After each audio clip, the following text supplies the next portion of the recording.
esta tarde en Zoom Deportivo. Universidad Católica es el nuevo puntero en Primera División. Universidad de Chile rescató valioso empate en Rancagua. Norteamericano Carl Lewis bate el récord mundial de los 100 metros planos en el Mundial de Atletismo de Tokio. Optimista viajó Colo-Colo a España para medirse el miércoles con Real Madrid. Ayrton Senna gana el Gran Premio de Bélgica en Fórmula 1.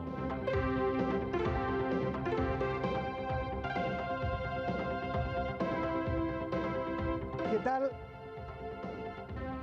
Y no hay aplauso, ya no aplauden. La otra vez nomás. Bueno, ¿qué tal? Buenas noches, ¿cómo le va? Bravo. Me hicieron meter las de andar, las patas se llama eso. Porque yo dije que hoy día no íbamos a esta hora, sino que íbamos a las 11, pero no es hoy día, es la próxima semana. La próxima semana vamos a las 11 de la noche, 23 horas más menos. Más que más menos, la pura y santa verdad. Y comenzamos el programa de Zoom Deportivo hoy día, muy importante, muy interesante, con lo que llamamos el titular largo. Destacamos lo que hizo aquel gran patinador Fuentes, ¿se acuerda? En los Juegos de Indianápolis. Tenemos un reportaje muy interesante y eso lo queremos destacar en el titular largo. Escuchen ahora a Poncho Pérez. Que el patinador Francisco Fuentes haya ganado medalla de oro en los recientes Juegos Panamericanos de La Habana fue una de las noticias inesperadas que nos proporcionaron los deportistas chilenos en Cuba. El asombro aumenta al comprobar el lamentable estado de abandono que ha afectado a este singular patinador sanmiguelino. El hombre no tiene plata ni para la micro y en más de una ocasión intentaron cogotearlo cuando salía de los entrenamientos.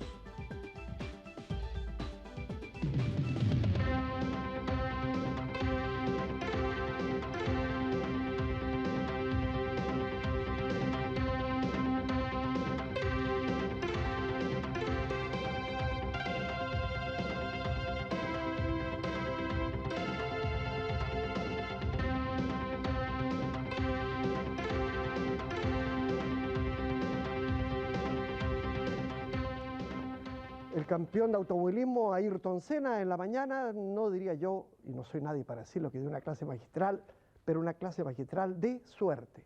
En el 11º premio de esta temporada de Fórmula 1, ganó el Gran Premio de Bélgica con vicisitudes absolutamente emocionantes. Aquí está nuestro comentarista especializado, Alejandro Schmau. Cuénteme, ¿calidad sí? ¿Suerte sí? Bueno, la verdad es que hay a la suerte hay que ayudarla y se manejó muy bien con un auto deteriorado mecánicamente. De paso, consolidó su primer lugar en el campeonato. Es muy difícil ahora que Mansell logre recuperar los puntos que quedan, sobre todo faltando 5 carreras. En todo caso, las imágenes que tenemos de alguna manera nos permiten darnos cuenta de lo que sucedió hoy día con un Senna alargando nuevamente desde la pole. Alain Prost en la primera fila, la Ferrari parecía que recuperaba terreno y más atrás los Williams, sobre todo Patrese, que fue retrasado por una decisión de los directores hacia el fondo de la grilla. Desde la largada, Senna toma la delantera, el alemán Schumacher, que debutaba en Fórmula 1, recorre 100 metros y se queda con problemas en su auto, pero la actuación de Prost duraría muy poco, promediando la tercera vuelta, el motor roto, queda fuera de carrera y a partir de ese momento y sobre todo en el cambio neumático, aquí vemos el cambio neumático de Mansell, en poco más de 7 segundos, a su vez Senna demoraría como alrededor de 10 por un problema en el equipo McLaren. A partir de ese momento Mansell controla absolutamente la carrera, vemos su cómodo andar, cómo supera en este minuto a Berger, que todavía no se detenía al cambio neumático. Y cuando parecía que una vez más los Williams iban a imponer la supremacía que les vimos en carreras anteriores, Roberto Moreno, que con la cámara puesta en su auto saliendo de los boxes, decíamos que cuando parecía que Mansell se encaminaba a una cómoda victoria, su auto empieza a tener problemas, inicialmente eléctricos. Vemos cómo en este minuto la Ferrari Alesi lo supera. En ese momento Alesi estaba en el primer lugar, no se había detenido a cambiar neumático. Lo sigue la reiteración de la imagen cuando Alesi supera a Mansell ya con problemas. Detrás viene Ayrton Senna. Aquí ya Senna superó a Mansell y vemos cuando el momento en que Mansell, ya muy lento, se retira la prueba dejándole la posibilidad del campeonato a Senna y Le duró poco la alegría a Alessi, veíamos que su motor se rompe poco después, dejando el primer lugar a Ayrton Senna. Vemos el momento en que cruza la meta. Otros rivales peligrosos para Senna, y por eso hablábamos de que la verdad es que hoy día tuvo suerte, tuvo un problema con la caja de cambio que le hacía andar a un ritmo mucho más lento, como de Cesaris, rompió el motor faltando 3 vueltas, Patrese, que venía muy fuerte detrás, rompió el motor faltando 2 vueltas, terminó con lo justo. Realmente en ese sentido hoy día fue una carrera con mucha suerte para Ayrton Senna y el campeonato vuelve a estar en sus manos, él controla la situación.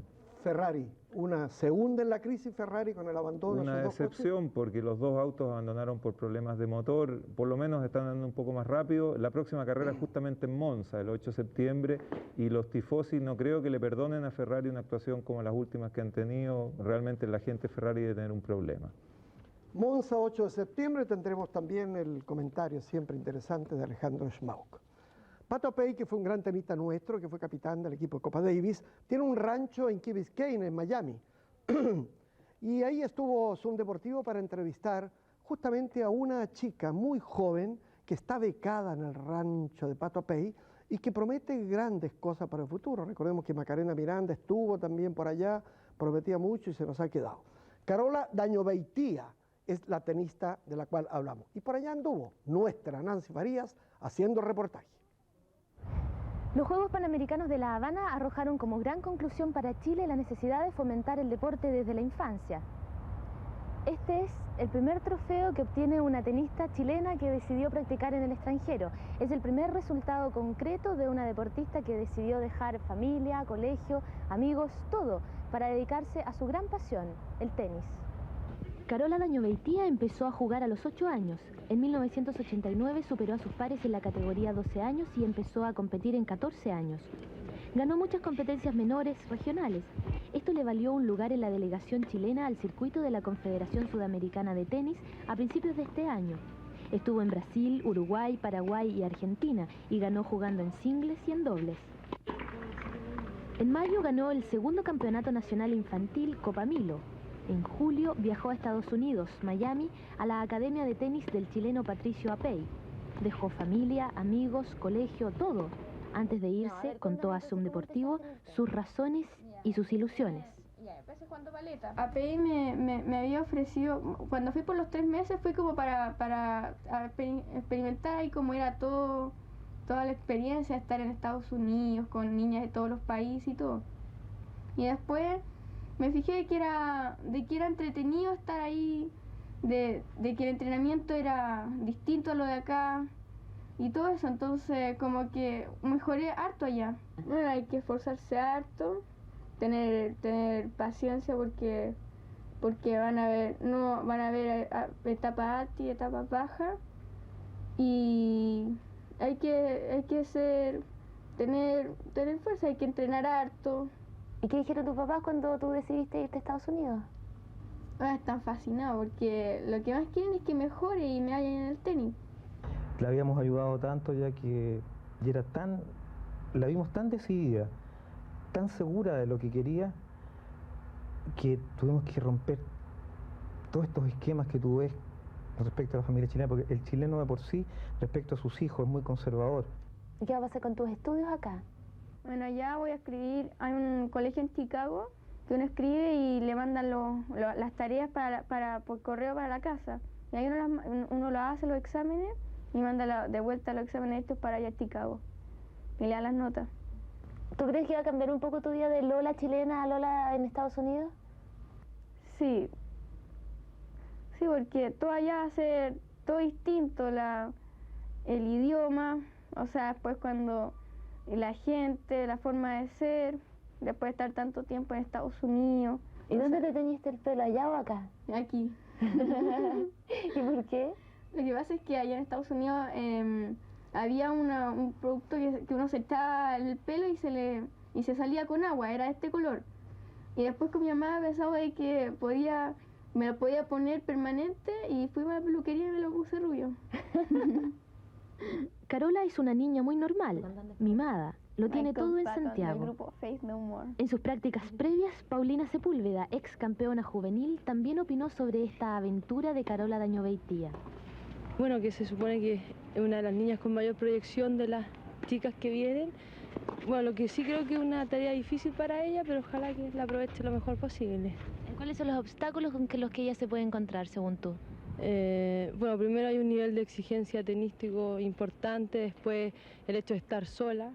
Chile es un país que estamos tan lejos de Europa que en realidad viajar a Europa, a Estados Unidos significa estar muy lejos de los papás. Creo que todo eso afecta psicológicamente, anímicamente para poder jugar. Es bastante difícil. Y desde su rancho de Key Biscayne, en Miami, Patricio Pey conversó con Zoom Deportivo acerca del futuro de la tenista infantil. Bueno, yo pienso que Carola es muy trabajadora. Carola es una chica que se le explica y entiende. Ella va a pasar un tiempo aquí y no podemos esperar resultados de ella hasta unos 2 o 3 años más. Yo no puedo decir si ella va a estar dentro de las 100, 200 primeras del mundo o de las 20 primeras del mundo o ser el número 1. Carola es trabajadora, practica todo lo que se le dice, pero tiene que empezar a practicar con la mente y tiene que mejorar eso, porque eso la ha dejado un poquito negativa. Hay gente que nace para ser tenista, que nace con la condición y todo eso. Y si la persona que... Yo, por ejemplo, tuve que esforzarme harto para llegar a ser como ahora, a ser campeona. Y si me sigo esforzando, yo creo que voy a ser mejor todavía. Muy simpática, muy buena moza, 13 años. Ella fue entrevistada acá. La comunicación fue con Pato Pey, que estaba en su club, en Key Biscayne, pero está becada y ella anda de vacaciones por estos lados. El que no anda nunca de vacaciones es Jorge Evia y tiene ahora aquí todas las noticias nacionales e internacionales más destacadas. ¿Cómo le va, Jorge? ¿Tiene cosas muy lindas? Sí, realmente hermosa, Sergio, y lo más importante es que en definitiva se batió el récord mundial de los 100 metros planos. Ayer lo había batido Carl Lewis con 9.80, pero había viento a favor, 4.5 metros por segundo. Lo que se debe tener el máximo es 2 metros por segundo, así es que no pudo ser ayer, fue en el día de hoy, pero esa imagen la vamos a tener al final de esta entrega. Comenzamos porque hay muchísima variedad deportiva este fin de semana en nuestro país y también en el extranjero. Y comenzamos con la natación. En la piscina de la Escuela Militar se efectuó el Campeonato Nacional de Natación categoría adultos. Grandes figuras: Adriano Venturi, Nicolás Glasinovich y Claudio Robles, hombres que estuvieron en los Juegos Panamericanos de La Habana. 57-74 la marca de Venturi, que nos contó lo siguiente. Tuve la oportunidad de nadar casi un segundo más rápido en Cuba, en los Panamericanos, y más encima en piscina larga, lo que es más difícil aún, pero estoy conforme con el rendimiento de hoy día. Y también materia internacional, un equipo extranjero, hacía tiempo que no venía a Chile en el voleibol adultos, Sojipa de Brasil, que frente a Universidad Católica, Estadio Español y Manquehue están en un campeonato cuadrangular. El equipo brasileño está con camiseta blanca, de rojo el Manquehue, y hasta el momento, 7:28 minutos, hay dudas de quién es el campeón porque se está jugando un último encuentro. Y también hay bochas en la cancha del Estadio Italiano. Se efectuó la Copa Estadio Italiano de Bochas. En este hermoso deporte participaron equipos de Quilpué, Viña, Santiago y San Felipe. Con mucha tranquilidad esa bocha que se acerca en la modalidad 3 contra 3.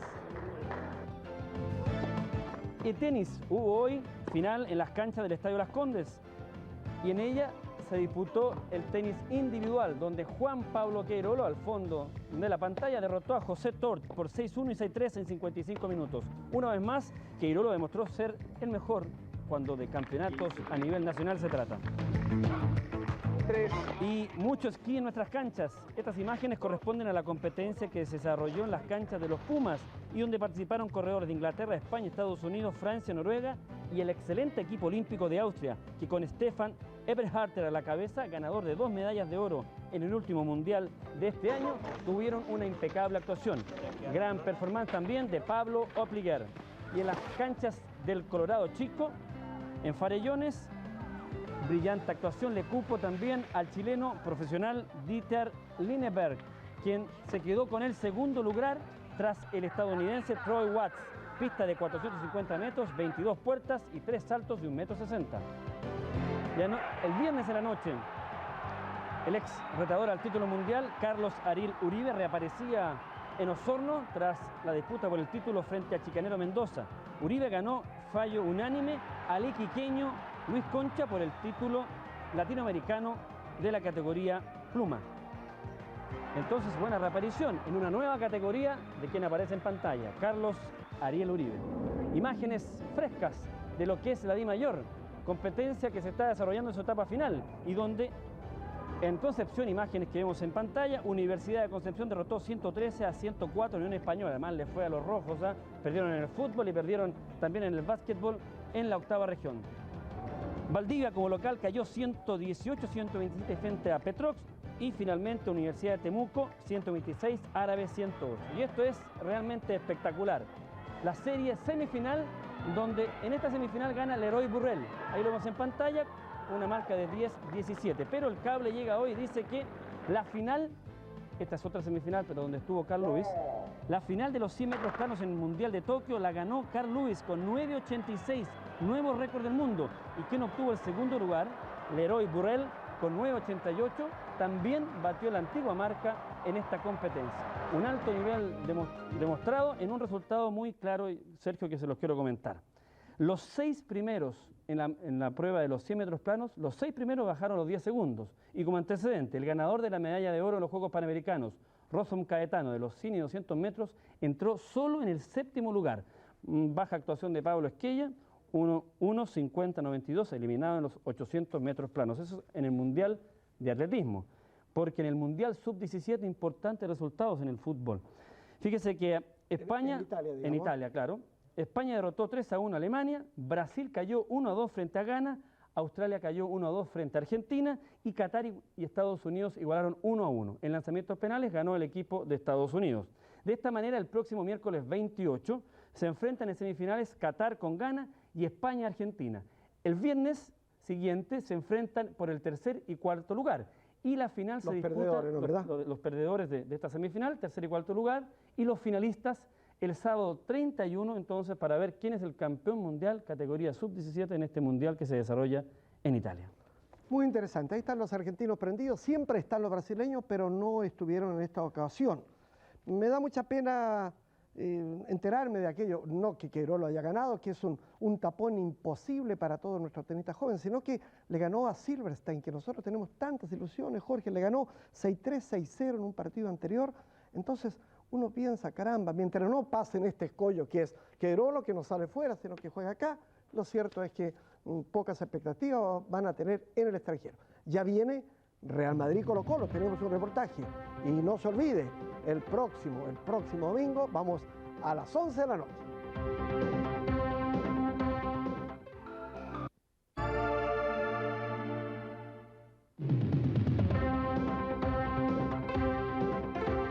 Le estaba diciendo Jorge Evia que tenía otros resultados que con la prisa no los dio, pero yo se los doy a nombre de él. Dice que estos 100 metros que se corrieron y que ganó la final Carl Lewis han sido los 100 metros más rápidos de la historia del momento que 6 hombres bajaron de los 10 segundos, una carrera fantástica. Y 2 resultados de tenis, ambos en la ciudad de Nueva York, en diferentes sectores, en diferentes pequeñas ciudades aledañas. En Comark, Nueva York, Lendl ganó a Edberg 6-3-6-2 y en Schilstedi le ganó el alemán Stig, recuerden la gran figura que es, le ganó 6-2-6-1 a Emilio Sánchez Vicario. Y mañana comienza Flushing Meadows, hay que estar muy, muy atentos. Y el titular largo nuestro hablaba de Francisco Fuentes, el campeón de los Juegos Panamericanos, en 10.000 metros individuales y 10.000 metros por equipo. Una nota interesante, humana, a fondo, realizada por Pancho Francisco Muat. En los Panamericanos de La Habana, el chileno Francisco Fuentes, corredor en patines, fue uno de los 2 representantes de nuestro país que obtuvo medalla de oro. Su triunfo, sin embargo, no fue el resultado de una política deportiva eficiente y planificada, sino el premio que Fuentes merecía de sobra por el inmenso esfuerzo personal que ha desplegado en forma casi solitaria y quijotesca en sus ya 15 años de deportista. Hace un mes que Pancho Fuentes está fuera de Chile y en su modesto hogar de San Miguel, Margarita, su esposa, y Mauro Nicolás, su hijo de solo 3 años, esperan ansiosos el regreso del campeón. Nunca pensé verlo a él así, en televisión así, o imagínate que le cante la canción nacional a él solo, fue impresionante. ¿Lo vio Mauro Nicolás? Y cuando lo vio se puso a llorar, decía mi papito, ese es mi papito. Lo lógico hubiera sido que Pancho Fuentes practicara los 5 meses previos a los Panamericanos de La Habana aquí, en el patinódromo del Parque O'Higgins. Pero el problema es que en este patinódromo las ampolletas de los focos no funcionan, tampoco hay agua caliente. Es por esa razón que todos los días en la noche él venía a la elipse del Parque O'Higgins, practicaba horas y luego se volvía en patines a la casa, porque no tenía plata para la micro. Generalmente nunca tenía plata para la micro, y si teníamos plata, había que dejarla en la casa porque cualquier emergencia. ¿Y los auspiciadores? Bueno, los auspiciadores salieron después. A pesar de las dificultades, Pancho Fuentes no piensa en abandonar el patín, la pasión de su vida. Hace clases en el Consejo Local de Deportes de San Miguel y en las tardes le enseña todo lo que sabe a niños y jóvenes del Club Diego Portales, en el Parque O'Higgins. Su ejemplo motivó incluso una acalorada polémica en el Comité Olímpico de Chile, cuando ya todos conocían lo de su medalla de oro. Porque no venga a hablar de que es bueno lo de allá cuando un cabro cesante, que no tiene nada, que ha pedido limosna, ha ganado 2 medallas y ha sido el hombre más importante de Chile, como es mi vecino Francisco Fuentes de San Miguel. Y dígale usted a él de que Florinda Maulén de su bolsillo le pasó para que tuviera para dejarle a su mujer para sus hijos. Exacto. Entonces ustedes se visten con esa camiseta. Nadie hizo nada porque pusieran luz en el patinódromo, incluso muchos papás ponían focos, ponte tú, y nos conectaban a la batería de los autos y con eso se alumbraban. Aparte del riesgo de que los chicos que van solos los pudieran asaltar, a Pancho incluso en una oportunidad lo quisieron asaltar a la entrada del parque. Se defendió y afortunadamente no le pasó nada. Pero esos riesgos los corría todos los días. Por ejemplo, él ganó una maratón Rancagua-Santiago, Sí. ¿no? Este año. Este año. ¿Y el premio fue una bicicleta media pista? Sí, una bicicleta media pista, aparte de todas las copas, y bueno, la bicicleta la tuvimos que vender por apuros económicos. En el barrio están felices con su triunfo y esperan pronto darle la bienvenida que se merece. Buen vecino, un niño que con mucho esfuerzo ha ganado, o sea, ganó, viajó con demasiado esfuerzo. Es una buena persona, siempre ha estado metido en la cuestión de los patines desde que yo me acuerdo. La federación tendría que ponerse las pilas para ayudar, porque él se ganó esta medalla solo, yo diría, con la gente que la ayudó nomás, y porque la federación no puso nada de su parte. Yo estoy recién instalado ahí con un negocio en la esquina y le voy a hacer una colisa así linda de regalo, sin conocerlo. Faltan pocos días para el reencuentro con Margarita y Mauro Nicolás. El sueño de la familia es que el triunfo de Pancho Fuentes en los Panamericanos les cambie un poco la vida, que la medalla de oro se convierta en apoyo real, en una ayuda que retribuya en parte todo lo que Fuentes le ha entregado al deporte chileno.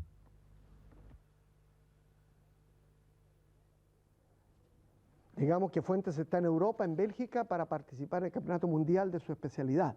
Y no hay que encandilarse con estas medallas, encandilarse con la figura, con el hombre, con este Francisco Fuentes, porque el esfuerzo personal fue muy, pero muy grande, muy, muy hondo, pero no con el número de medallas ganadas. En Argentina, que ganaron mucho más medallas que nosotros, de oro, de plata y de bronce, dijeron lo mismo: las medallas no ocultan la gran crisis en Argentina que tenemos en cuanto a organización, así es que acá puede ser lo mismo. Vamos a ir a la hípica con Manuel Somarriba. Me escribieron, Manuel, una carta diciendo: uy, Manuel no dice nunca nada de golf. Entonces usted va a dar la explicación, porque me escriben a mí para retarlo a usted, entonces me parece... Vamos a dar la explicación, Sergio. Sí. Oiga, y usted tiene las 1000 guineas y algo internacional también. Tenemos algo internacional donde aparece José Santo con una muy buena ubicación. Y sobre golf tenemos que decir que participa nuevamente el 2 de septiembre en el Hipódromo del Mar, en el cierre de la temporada de ese hipódromo en California, Estados Unidos. Tendremos las imágenes de esa carrera, ahí están ya tramitadas. Pero vamos a lo nuestro esta tarde del domingo 25 de agosto, cuando en Estados Unidos, en Saratoga, se corrió el premio de Traverse Stake, $1 millón a repartir. Y entre los participantes, el jinete chileno José Santos, con Fly So Free, ahí vemos su nombre, el caballo minuto antes de la carrera. Esta es la carrera más importante de la temporada de Saratoga, hipódromo veraniego situado a 300 kilómetros de la gran urbe neoyorquina. 2.000 metros por la pista de arena, van a pasar por primera vez frente al disco. José Santos va piloteando al número 3. Se internan en la primera curva y ahora aparecen en la recta final. José Santos con chaquetilla celeste y blanco por tercera línea encima de los punteros.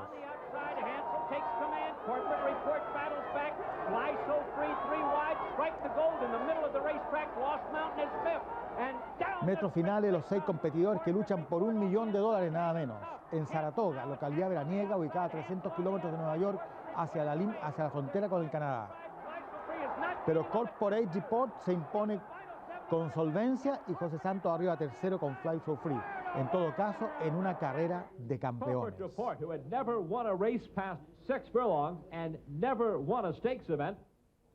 Y aquí tenemos ahora, yendo al plano local, el premio 1000 guineas corrido en el hipódromo Chile ayer. A la conquista aparece con el jinete Pedro Cerón, bastante público en el hipódromo, porque esta prueba sobre la milla es la apertura de la Triple Corona del Chile. El elemento que gane esta y 2 más, el clásico Gran Criterium y San Leyer, juntará nada menos que 100 millones de pesos en premios. Suma nunca repartida en Chile en premios. Y la outsider India Blanca se dedica desde la partida a hacer correr en forma impresionante a la gran favorita Tuscolana. Tuscolana, bajo el mando del jockey colombiano Héctor Salazar, daba el desquite. En la anterior oportunidad sobre el mismo recorrido había vencido nada menos que por 13 cuerpos, clásicos criadores asociados.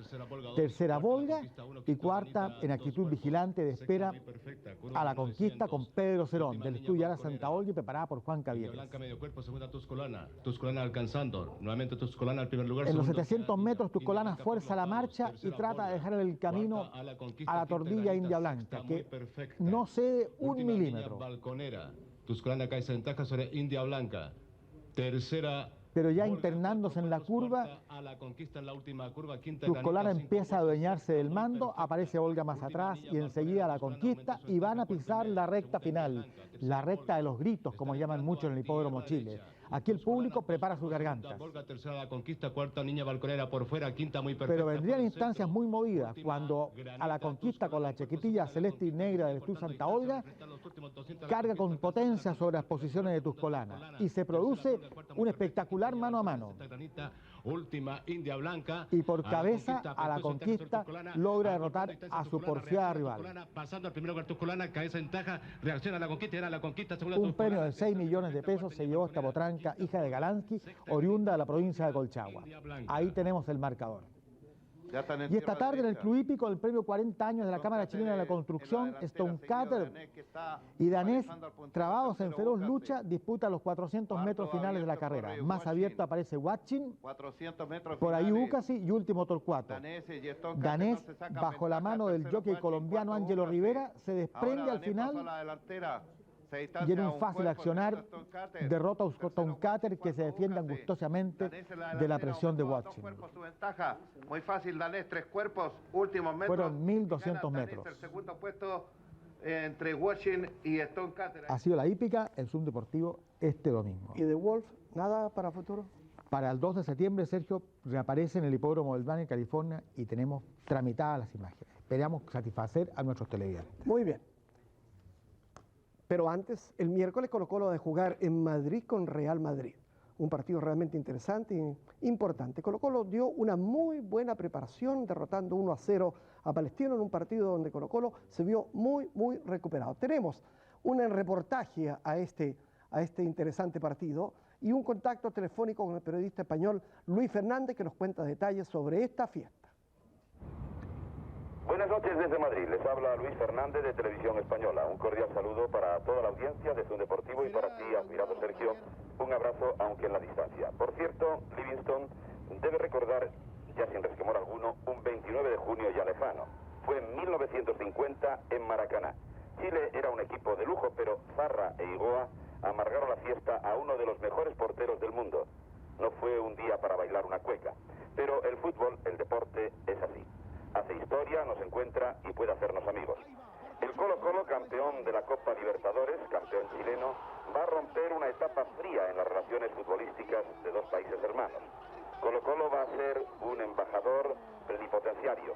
que quizá ayude a la vuelta a la normalidad del balompié hispano-chileno.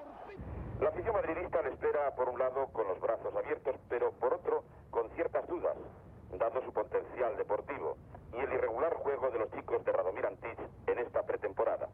El trofeo Santiago Bernabéu, ya en su 13ª edición, dedicado en memoria del que fuera presidente del Real, es el último test antes del comienzo de la Liga, el 1 de septiembre. Jugará el primer partido en Cádiz.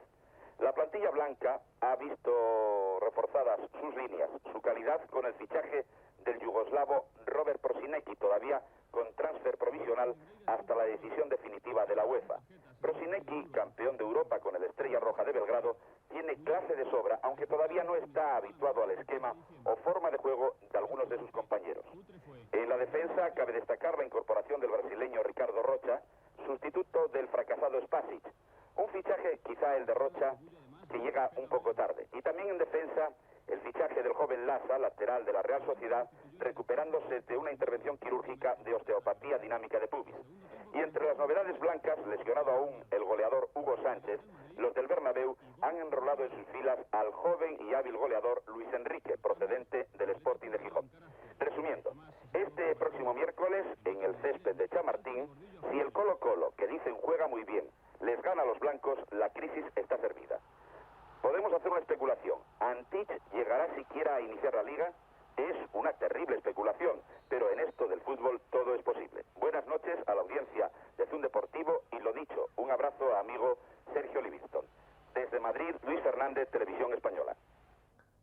Gracias, Luis, el año 50, hace tantos años, ¿cuánto? 41 años. Creo que los goles fueron Zarra y Basora, por ahí dijo Igoa, pero era Basora. No fueron más porque usted, ¿no? ¿Para qué les cuento el portero que tenía Chile?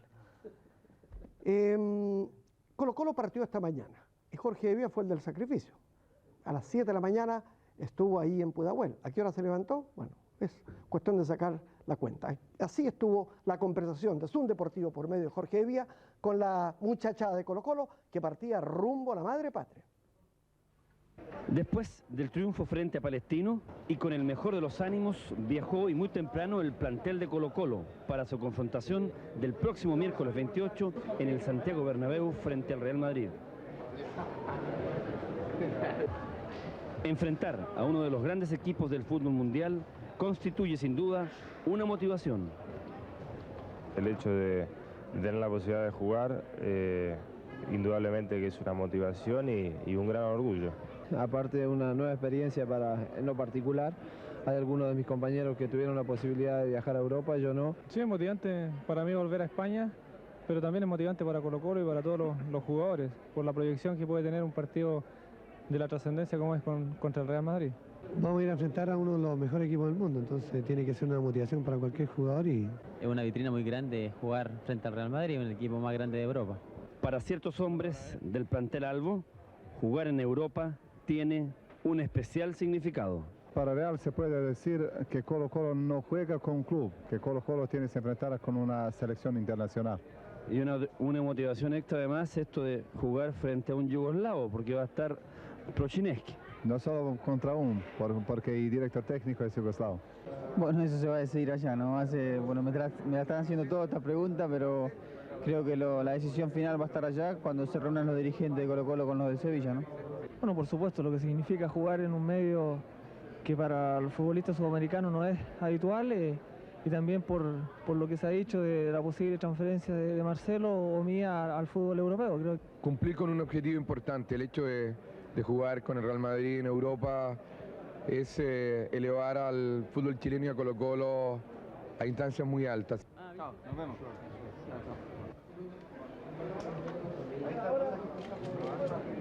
Y así, con el mejor de los ánimos, viajó Colo-Colo para enfrentar en un partido histórico a Real Madrid en el Santiago Bernabéu.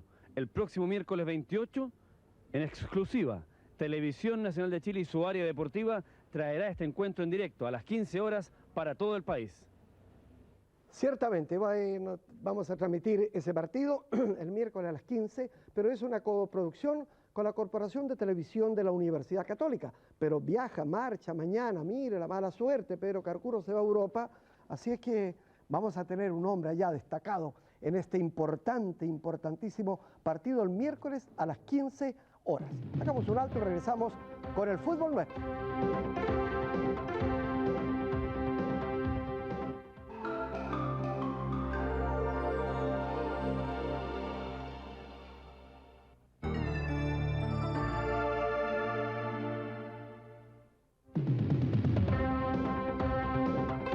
Estamos con el fútbol nuestro. ¿Cuánto tiempo que no estábamos así, Pedro? Hablé con usted en Cuba. Así es. Pero en el Zoom aquí... Nos habíamos estado viendo de todas maneras, y llegábamos todos los domingos felices acá al Zoom porque veíamos cómo se recuperaba rápidamente. Mire, yo le agradecí a todo el mundo, pero usted en forma muy especial. Usted en todos los programas se acordó de mí. Un abrazo y gracias. Le traje hasta a un cardiólogo hoy al programa, por si acaso. ¿Ah? Sí, me parece bien. Conversábamos en La Habana y Fernando Yáñez, que es un gran cardiólogo, estaba feliz por la... Usted también, como deportista, seguía paso a paso la recuperación de Sergio, ¿eh? Por supuesto, y además que más allá de lo deportivo, el cirujano que lo operó es el cirujano del hospital donde yo trabajo. Entonces existe un contacto muy cercano y nos manteníamos al tanto de lo que estaba pasando con él. Pero nosotros vamos a conversar de otro tema, de un tema que ha sido una lamentable noticia para el deporte chileno durante esta semana. El doping positivo que apareció en 2 futbolistas profesionales, una situación que debe quedar absolutamente aclarada en el comienzo de la próxima semana a partir de mañana lunes. El doping positivo de Gerardo Manuel Reynoso y Juan Carreño, jugadores de Católica y Cobresal respectivamente. Ese es el tema que queremos abordar, doctor, porque pensamos que es muy importante no solo para el deporte de alta competencia, sino que como educación para los niños y los jóvenes. Creo que eso es fundamental, educar, más que sancionar, pienso yo. Indudablemente, cuando se habla de control de doping, el primer rol es la educación en la juventud. Enseñarles qué es lo que significa, los riesgos que hay, la falta a la ética deportiva que significa cometer doping, y por otro lado necesariamente tiene que existir un plan de sanciones.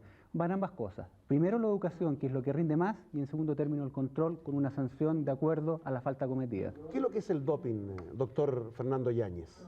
Es muy importante definirlo. Doping es el uso de fármacos o sustancias externas al organismo que se usan con el propósito de mejorar el rendimiento deportivo. Es importante esa última frase, el rendimiento deportivo, porque ninguno de nosotros 3, por ejemplo, podemos incurrir en doping porque no vamos a participar en competencias.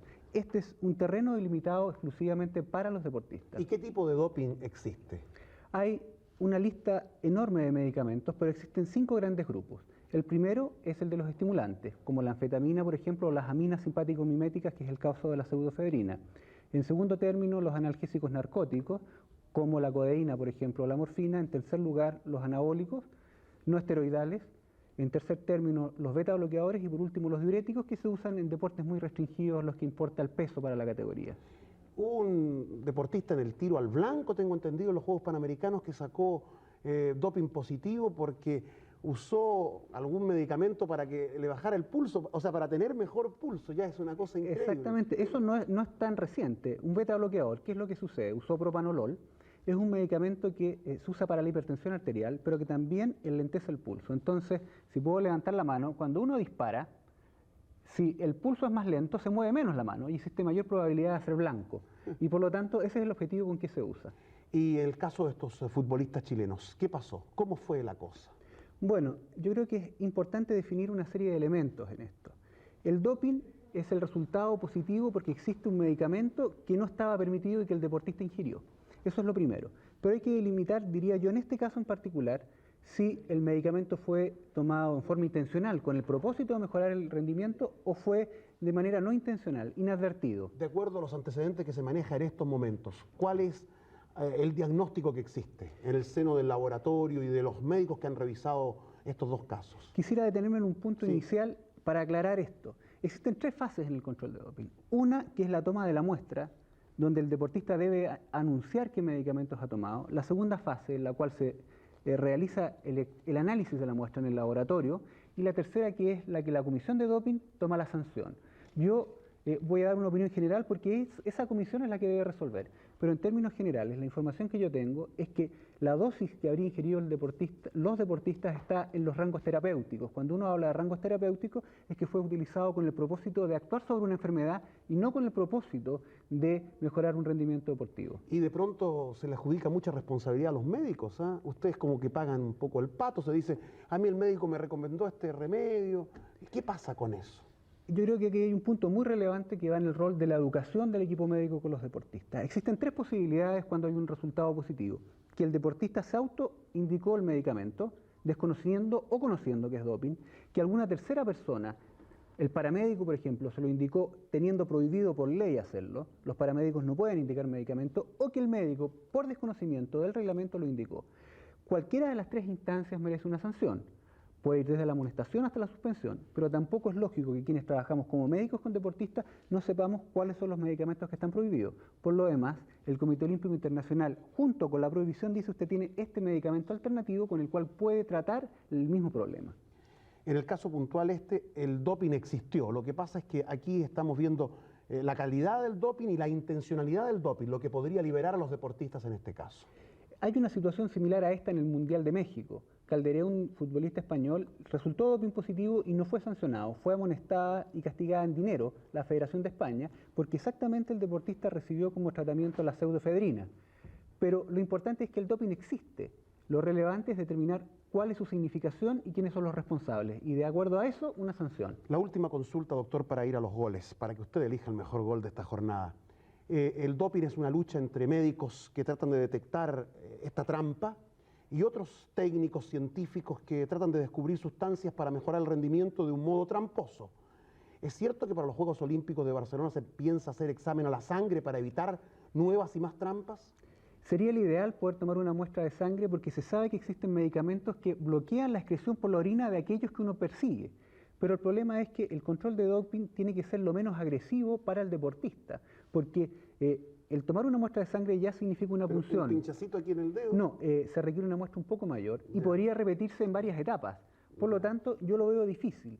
Siempre uno está, lamentablemente, un paso atrás de los que están cometiendo la infracción. Uno actúa como reaccionando, o sea, tal medicamento se ve que se utiliza, que tiene tal objetivo y ahí se empieza a sancionar. Pero es difícil que se cambie el tipo de muestra. ¿Elijamos el gol? ¿Qué le parece? De acuerdo. Hemos conversado del doping, un tema difícil tratado con altura por el doctor Fernando Yáñez, médico especialista además en temas deportivos, y ahora vamos al fútbol del fin de semana con los goles. Comenzamos a revisar. Belisario San Martín, en director, nos pone el vídeo en el aire, como dicen los españoles, el vídeo, y estamos con el partido del día sábado ante 8.000 espectadores en la cisterna, con Colo-Colo dominando absolutamente a lo largo de todo el primer tiempo. Se creó innúmeras situaciones de gol. Primero vimos a Bartichotto, luego a Rubén Martínez.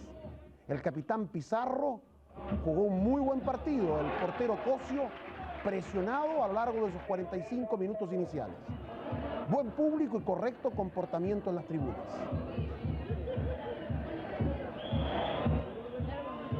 Estamos con imágenes del segundo tiempo. Allí aparece Pizarro, toma a 25 metros. El remate con un pique difícil para el portero, lenta reacción de Cosio y desde todos los ángulos le mostramos el gol, con que Colo-Colo al minuto del segundo tiempo se pone en ventaja frente a Palestino y además clausura el marcador. Es el único de la tarde en la cisterna. Es el triunfo colocolino que llevó de paseo la Copa Libertadores a esa comuna. ¿Cómo festejaban Morón y Garrido? Y estamos en Rancagua, hoy también ante excelente público.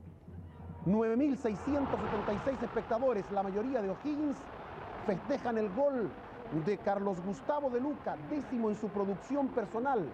Campeón goleador del torneo hasta el momento, 13 fechas y de Luca en el gol para O'Higgins. Juan Pablo Torrens, el árbitro, y un hombre que ha estado en la discusión durante la semana, Walter Fernández, 30 del segundo tiempo, festejo azul, hoy de blanco en la cancha.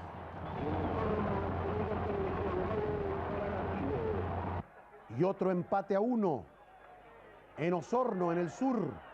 El cuadro local se pone en ventaja con ese excelente cabezazo de Cristian Riadi. a los 4 minutos del segundo periodo. Arbitraje de Gamboa, don Eduardo, 4.203 espectadores. Cristian Bravo a los 11 decreta la paridad para Cobresal. Osorno 1, Cobresal 1.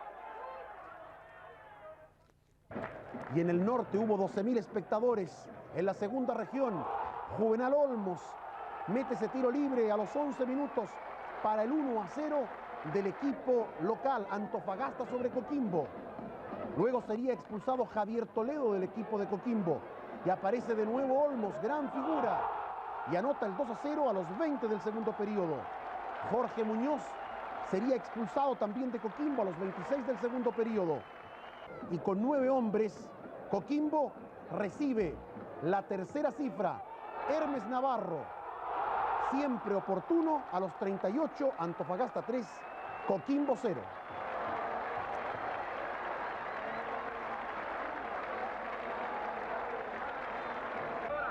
Y en la cuarta región, un nuevo puntero.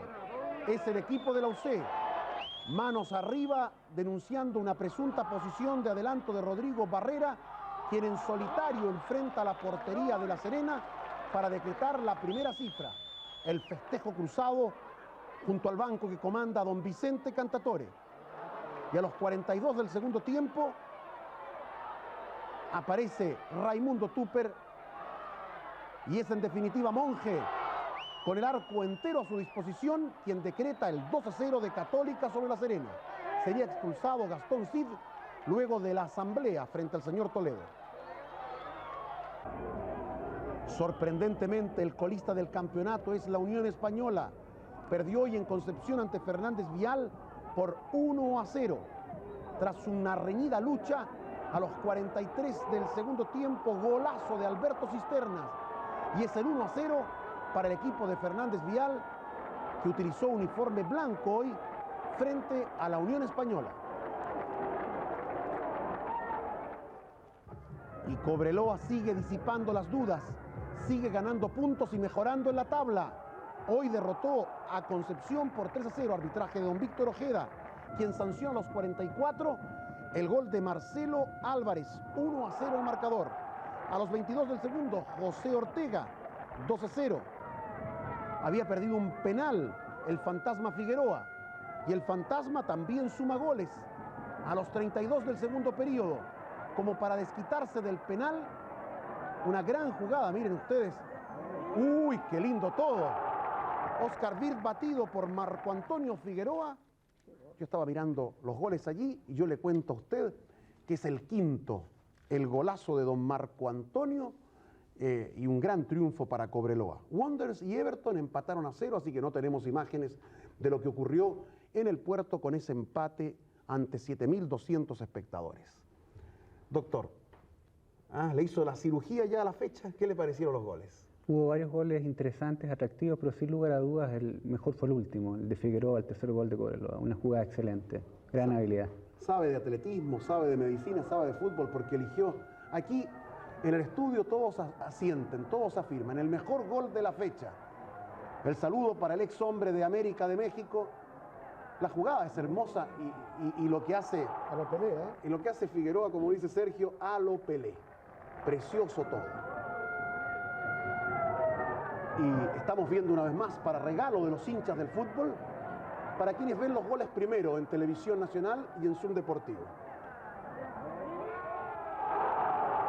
El golazo de Marco Antonio Figueroa, el mejor de esta jornada. Allá en Calama, en Chuqui, deben estar celebrando la excelente elección del doctor Yáñez. Nosotros, secretario usted por ahí, ¿eh? Sí, sí. Tenemos a Soledad Gaete. Gracias, Soledad, compañera de Televisión Nacional, quien trae el regalo al doctor Yáñez, quien estuvo con nosotros en los Juegos Panamericanos, quien también está trabajando por hacer un mejor deporte chileno de cara a lo que viene, doctora. Ojalá que podamos embarcarnos todos en esta lucha que es tan importante. Yo creo que eso es lo importante, ojalá conversar del deporte hacia el futuro, una buena planificación, una buena organización. Yo creo que eso es lo que va a rendir frutos, pero hay que esperar tiempo. Nunca los resultados son cortos y fáciles. Hay que hacerlo. Sin lugar a dudas. Vamos a seguir conversando. Hasta luego. El doctor Yáñez, el doctor Fernando Yáñez, de paso, digamos, que es casado incluso con una gran deportista, con Mónica Regonesi, para ella nuestros saludos. Ha estado de visita en Zoom Deportivo tratando con altura, Sergio, un tema que es complicado, ¿ah? Así es. Mónica, la mejor fondista chilena. Vamos a la tabla de posiciones. ¿Cómo quedó Primera División luego de esta fecha cumplida? En primer lugar, Católica solo, 19 puntos el equipo estudiantil. Primero, segundo, Coquimbo Antofagasta con 18. En cuarto lugar, Colo-Colo y Concepción con 16. A Colo-Colo le falta un partido, el partido con la U. Sexto, O'Higgins con 14. Séptimo, Cobreloa con 12. Octavo, Universidad de Chile, La Serena, Palestino, Everton y Fernández Vial. A la U le falta el partido con Colo-Colo y a Everton le falta como local el partido con Unión Española. Y la zona realmente inquietante. 13º, Cobresal con 10. En 14º lugar, Osorno Wander con 9. Y último, lo que dijo Pedro, ¿quién lo hubiera contado? En puesto 16, Unión Española con 8 y con un partido menos. Así está la tabla de posiciones y digamos que Universidad Católica puntea también el tramo. Tiene 6 puntos en 3 partidos. En segundo lugar están Cobresal y Colo-Colo. Colo-Colo tiene un partido menos, no le sirve de nada ganar un tramo. ¿Para qué? Y luego está Cobreloa. Pedro, jugadas polémicas. El profesor Mario Gask. El partido difícil fue aquel de La Serena con Católica hoy, ¿eh? Con expulsados y con mucho lío para el árbitro señor Segundo Toledo. Exactamente, el único partido difícil yo creo que tuvo Segundo Toledo, pero vamos a ver la imagen de ese partido. Vamos de inmediato entonces al video porque el tiempo se nos viene encima, las 24 horas también, y estamos con una jugada discutida por la gente de Colo-Colo. Una presunta infracción tras gran maniobra ofensiva de Mendoza en contra de Lucho Pérez. Claro, es una infracción, la carga por atrás, van a ver ustedes el jugador Patricio Troncoso. Desgraciadamente cuando la carga es por los talones y no tiene la posibilidad de tomar la pelota, corre ese riesgo el jugador de Palestino. Fíjense ustedes cuando se tira, barre prácticamente a Luis Pérez, que incluso tenía la pelota para dominarla. El pase no era un pase medido, incluso cuando va a conectarla es derribado con la pierna que va a apoyar la pelota, le golpea a Troncoso desde atrás y se produce la caída del número 9 de Colo-Colo. Un poco lejos Gastón Castro y tapado a lo mejor, ¿eh? Exactamente, no lo supo apreciar. Y aquí está la expulsión de Alvariño a 7 minutos del final, pues le hace un foul a Jaime Pizarro. Claro, y esta imagen a lo mejor va a servir mucho para Juan Alvariño, porque vamos a demostrar que no toca a Jaime Pizarro. Tenía tarjeta amarilla en el primer tiempo, a los 28 minutos. Tenemos 2 imágenes para que ustedes vean. Primero habían reclamado mano de Jaime Pizarro, pero vean ustedes, la echa a correr, ya empieza a tirarse de Jaime Pizarro, no lo toca. Van a ver ustedes otra imagen que tenemos de otro ángulo para que vean exactamente lo que estamos diciendo. Ahí está la parada con el pecho de Jaime Pizarro y Troncoso reclama que se la lleva con la mano, que no es verídico. Avanza Pizarro, van a ver ustedes la pierna derecha de Alvariño. No lo toca jamás. Y se deja caer Pizarro. Engaña la buena fe del árbitro Gastón Castro, que aprovechando que tenía tarjeta amarilla, expulsa a Alvariño. Por eso que reclamaba tanto Alvariño la expulsión ayer en el encuentro en la cisterna. Pero hay intento de ataque al cuerpo, no a la pelota de Alvariño, ¿eh? Claro, pero desgraciadamente ahí no... Sigamos. Nos quedamos hasta ahí con una jugada bien polémica, eso es lo interesante. Carlos Gustavo de Luca reclama un penal aquí en esta jugada en el partido de hoy. ¿Esa jugada es penal o no? Exactamente. Cuando va al pase de Joel Molina, ese rebote de Baroni, van a ver ustedes cómo lo anticipa Alex Martínez, que entra desde atrás y le roba la pelota. Vamos a ver. Pero está fuera de juego, ¿no? Ahí está. Es penal. Penal de Alex Martínez. Se la saca justamente al jugador de Luca y lo priva de conectar esa pelota.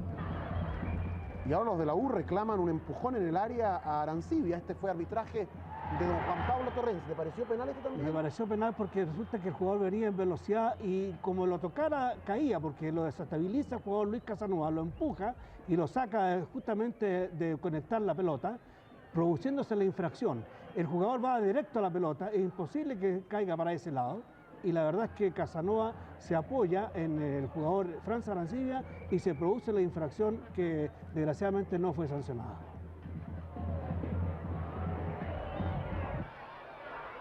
Aquí hay un supuesto penal a Castillo por parte de Pancho Germán. ¿Toca la pelota Germán o no? No la alcanza a tocar Pedro. Van a ver ustedes... de tocar la pelota habría seguido una trayectoria distinta a la que le impulsa a Juan Castillo. Van a ver ustedes. queda ahí mismo la pelota. Con la fuerza penal? que entra Horman, me parece penal porque no alcanza a contestar la pelota, queda corto y le traba así la pierna a Castillo. El árbitro es don Segundo Toledo. Es una jugada bastante difícil para apreciar cualquier partido, pero la verdad es que de acuerdo a la reglamentación tendría que haber sido cobro de penal. Y esta es la jugada más polémica, pues sobre el final, cuando presionaba el equipo de La Serena, aquí se reclama de todo en este gol. Exactamente, Pedro. Parte muy bien, sí, el jugador Tupper, pero no se lleva con la mano y la verdad es que cuando centra para el arco, cuando tira al arco prácticamente, está habilitado el jugador Ricardo Monge por un defensa, el 4 que es Guillermo Barrera, y por el propio Tupper. Van a ver ustedes una vez en la imagen cuando centre Tupper. Recién va a aparecer allá el jugador Ricardo Monge, que va entrando desde atrás, produciéndose el gol totalmente legítimo. Están entretenidas y más polémicas que nunca las jugadas polémicas como para seguir discutiéndolas, Sergio. Sí, pero no vamos a seguir discutiéndolas acá porque se nos ha acabado el tiempo. Recordemos, el miércoles a las 15 horas transmitimos en coproducción con Corporación de Televisión de la Universidad Católica el partido entre Real Madrid y Colo-Colo. Pedro Carcuro, buen viaje Pedro, va a estar allá en Madrid, lo que será muy útil para nosotros. Y el próximo domingo, Zoom Deportivo, ahora sí que es cierto, se lo juro. Se lo juro.